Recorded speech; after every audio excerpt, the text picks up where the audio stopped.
ഉസ്താദ് അവർക്ക് ദീർഘായുസ്സും ആഫിയത്തും തഖ്വയും ഹിമ്മത്തും വർദ്ധിപ്പിച്ച് ദീർഘകാലം നമ്മുടെ പ്രസ്ഥാനത്തിന് സമൂഹത്തിന് നേതൃത്വം കൊടുക്കാൻ അള്ളാഹു തൗഫീഖ് ചെയ്യുമാറാകട്ടെ. അങ്ങകലെ യമനിലുള്ള ഒരു സ്ത്രീ, ആ സ്ത്രീയെ കൊല്ലപ്പെടാൻ വേണ്ടി കോടതി വിധിച്ച് നേരെ തലേ ദിവസം ഉസ്താദ് അവറുകൾ ഇടപെട്ട് ആ കൊലയിൽ നിന്ന് അവിടെ അത് നിർത്തി വെച്ചു. അപ്പൊ ചിലർക്ക് വല്ലാത്തൊരു വിഷമം, അത് കാന്തപുരം പറഞ്ഞിട്ടായി പോയല്ലോ എന്ന ഒരു വിഷമമുള്ളവർക്കൊക്കെ അള്ളാഹു മനസ്സ് നന്നാക്കി കൊടുക്കട്ടെ. അപ്പൊ ചിലരെ ചോദ്യം, കൊലയാളിയായ പെണ്ണിനെ അങ്ങനെ വെറുതെ വിടാൻ വേണ്ടി പണ്ഡിതന്മാര് ശുപാർശ ചെയ്യാമോ? കിതാബ് ഓതി പഠിക്കാത്തതിന് നമ്മളെന്താ ചെയ്യുക? അവർ ഓതി പഠിക്കണമെന്നാണ് നമുക്ക് പറയാനുള്ളത്. നബി സല്ലല്ലാഹു അലൈഹി വസല്ലം തങ്ങളുടെ മുന്നിൽ കേസ് വരുന്നു, അതേ സഹോദരനെ കൊന്നു എന്ന കേസ്. കൊലയാളി സമ്മതിക്കുന്നു. നബി സല്ലല്ലാഹു അലൈഹി വസല്ലം പകരം കൊല്ലാം എന്ന് വിധിക്കുന്നു. അങ്ങനെ വിധിച്ച് ആ വ്യക്തിയെ കൊല്ലാൻ വേണ്ടി കൊണ്ടുപോകുമ്പോ നബി സല്ലല്ലാഹു അലൈഹി വസല്ലം റെക്കമെൻഡ് ചെയ്യുന്നു, കൊല്ലാൻ കൊണ്ടുപോകുന്ന സഹോദരനോട് വിട്ടുവീഴ്ച ചെയ്തു കൊടുക്കൂ. വിധിച്ച നബിതങ്ങൾ തന്നെയാണ് വിട്ടുവീഴ്ച ചെയ്യാൻ വേണ്ടി അവിടുന്ന് റെക്കമെൻഡ് ചെയ്യുന്നത്. അപ്പോൾ ഹദീസിൽ കാണാം, അദ്ദേഹം അതിന് തയ്യാറായില്ല. അദ്ദേഹം നബിതങ്ങളുടെ റെക്കമെൻഡ് സ്വീകരിച്ചില്ല. അപ്പ നബിതങ്ങൾ ഇദ്ഹബ്ബിഹി, എന്നാ കൊണ്ടുപോയിട്ട് കൊന്നോളൂ. പക്ഷേ അദ്ദേഹം തിരിഞ്ഞു പോകുമ്പോൾ നബിതങ്ങൾ പറയാണ്, ഫലമ്മാ വല്ല ഇൻ ഖതലഹു ഫഹുവ ഫിന്നാർ. നബിതങ്ങൾ പറയാണ്, എന്റെ റെക്കമെൻഡ് സ്വീകരിക്കാതെ അദ്ദേഹം ആ കൊലയാളിയെ കൊന്നാൽ അവൻ നരകത്തിലാണ്, കൊന്നവൻ നരകത്തിലാണ്. ഇതിനെ സംബന്ധിച്ച് ശാഫിഈ മദ്ഹബിലെ ഏറ്റവും പ്രബലമായ തുഹ്ഫയിൽ ഈ ഹദീസ് ഉദ്ധരിച്ചുകൊണ്ട് പറയുന്നുണ്ട്, അവകാശമുണ്ട് കൊല്ലാൻ. ആർക്ക്?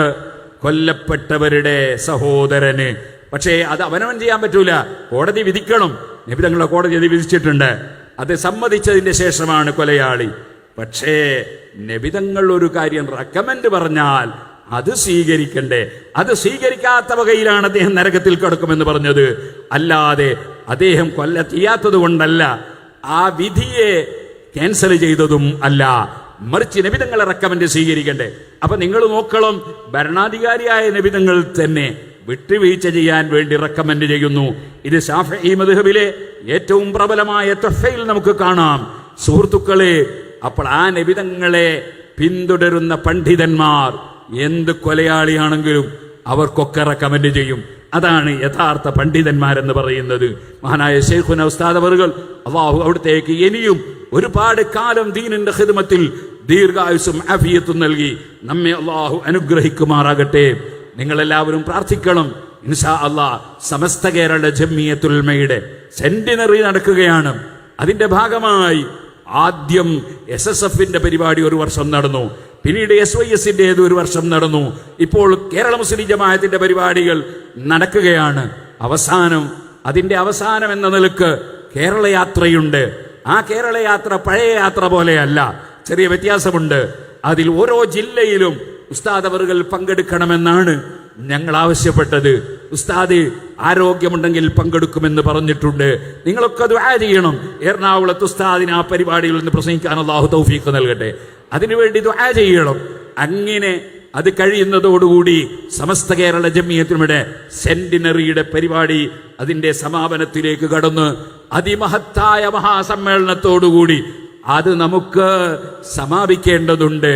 എല്ലാവരും നല്ല ആവേശത്തോടെ, നല്ല മനക്കരുത്തോടെ, നമ്മുടെ അതിവിടെ ഇല്ലായിരുന്നുവെങ്കിൽ ഞാൻ പറയട്ടെ, എന്തേ SYS ഇല്ലെങ്കിൽ പ്രശ്നം, എന്താണ് മുസ്ലിം ജമാഅത്തില്ലെങ്കിൽ പ്രശ്നം? ചിലർക്ക് അങ്ങനെ ഒരു സംശയമാണ്, ഈ സംഘടനയുടെ ആവശ്യം എന്താണ്? നമ്മളൊരു മൗലിദ് ഓതിയാ പോരാ. അതിന്റെ തെളിവ് നിങ്ങൾ കോഴിക്കോട്ട് വരൂ. മുഹീദ്ദീൻ ശൈഖ് റളിയല്ലാഹുവിന്റെ പേരിൽ ഉണ്ടാക്കിയ പള്ളി ആരുടെ കയ്യിലാണ്?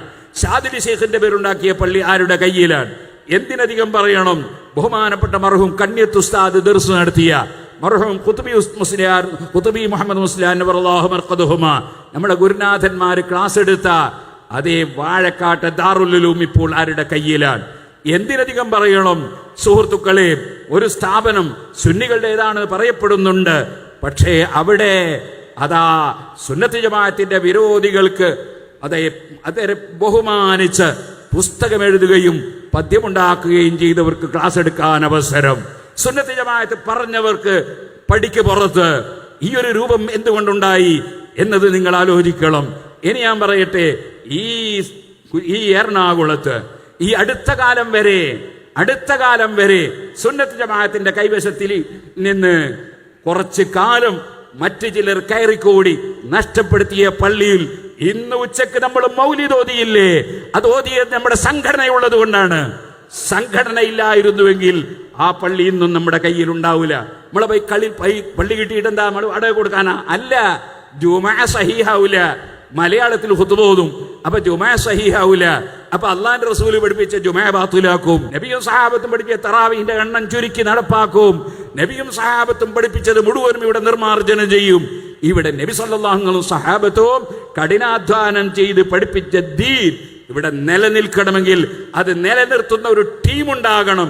ആ ടീമാണ് സമസ്ത കേരള ജംഇയ്യത്തുൽ ഉലമയുടെ കീഴിൽ പാറ പോലെ ഉറച്ചു നിന്ന് പ്രവർത്തിക്കുന്ന കേരള മുസ്ലിം ജമാഅത്തും SYS-ഉം SSF-ഉം സുന്നി ജംഇയ്യത്തുൽ മുഅല്ലിമീനും സുന്നി മാനേജ്മെന്റ് അസോസിയേഷനും നമ്മുടെ സുന്നി വിദ്യാഭ്യാസ ബോർഡും എല്ലാം അതിനു വേണ്ടി നിലകൊള്ളുന്നതാണ്. നമ്മളെ സംബന്ധിച്ചിടത്തോളം വൽതകും മിൻകും ഉമ്മത്തുൻ യദ്ഊന ഇലൽ ഖൈർ, നന്മയിലേക്ക് ക്ഷണിക്കുന്ന ഒരു ടീം ഉണ്ടാകണമെന്നും അവരാണ് വിജയികളെന്നും ഖുർആൻ പറഞ്ഞിട്ടുണ്ട്. ആ വിജയികൾ സുന്നത്ത് ജമാഅത്തിന്റെ സംഘടനാ പ്രവർത്തകരും നേതാക്കളുമാണ്. അതിനാൽ ഞാൻ ഉണർത്തട്ടെ, സംഘടന അത് ഏറ്റവും ഉയർത്തിപ്പിടിച്ച് സംഘടനയുടെ കീഴിൽ നമ്മുടെ പ്രവർത്തനങ്ങളെല്ലാം സജീവമായി നടക്കണം.